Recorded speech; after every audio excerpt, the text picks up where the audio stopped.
இந்த டொவைனோ தாமஸ் மட்டும் இப்படிதான் புது புது கண்டென்ட்டா போட்டு ஒரு படத்த எடுக்குறாப்புல மனுஷன்.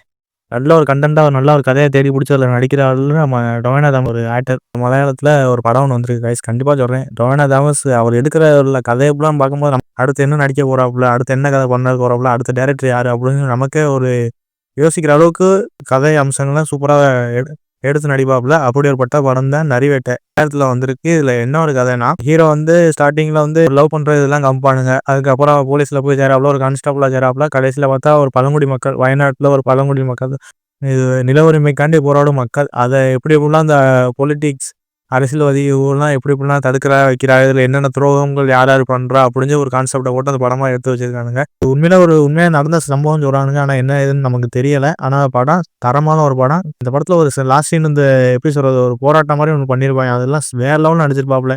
டொவினோ தாமஸ் ஒரு பக்கம் அவரு ஒரு பஞ்சாயத்துல போய் மாட்டிக்கிறாப்புல. அடுத்தடுத்த சம்பவங்கள் என்னென்ன நடந்துச்சு, இது தரமான ஒரு கண்டென்ட்டா இருக்கு. நீங்க பார்க்கும்போது உங்களுக்கே இப்படிலாம் நடந்துச்சா, அப்படியே நடந்துச்சா, என்னடா இப்படி பண்ணியிருக்கியே அப்படின்னு நமக்கே தோணும். நம்ம ஆர்யா ஒரு படம் நடிச்சிருப்பாப்புல கைஸ். கடம்பன்னு ஒரு படம் நடிச்சிருப்பாரு. அதே கான்செப்ட்ட ஒரு டிஃப்ரெண்டா போட்டு அது ஒரு கேரளா ஸ்டைல்ல குடுத்துருக்கானுங்க. நம்ம தமிழ் ஆக்டர் சேரன், சுராஜ் பல ஆக்டர் இதெல்லாம் நடிச்சிருப்பாங்க. அது பார்க்கறதுக்கு செம்ம இன்ட்ரெஸ்டிங்கா இருந்துச்சு. ஒவ்வொரு கேரக்டர் நமக்கு பார்க்கும்போது அடுத்து என்ன நடக்க போகுது? ஏன் இப்படி பண்றானுங்க? எதுக்கு இப்படிலாம் பண்றாங்க? இதெல்லாம் பாவமா இல்லையா? அப்படின்னு நமக்கே தோணும். படம் தரமான ஒரு படம். டொவினோ தாமஸ் அவர் ஆக்டிங்லாம் வேற லெவல்ல காமிச்சிருப்பானுங்க. ஸ்க்ரீன் பிளேலேருந்து, எடிட்டிங்லேருந்து எல்லாமே சூப்பரா இருக்கு. ஃபர்ஸ்ட் ஹாஃப் கொஞ்சம் ஸ்லோவா போற மாரி இருக்கு. செகண்ட் ஹாஃப்ல முழுக்க ஒரு கதைய உள்ள வச்சிருப்பானுங்க. நம்ம தியேட்டர் ரிலீஸ் ஆகி ஓடியிருக்கு. கண்டிப்பா நம்ம போய் மஸ்ட் வாட்ச்சா நம்ம பார்க்கலாம். படம் ஒரு 2 1/2 மணி நேரம் தான் இருக்கு.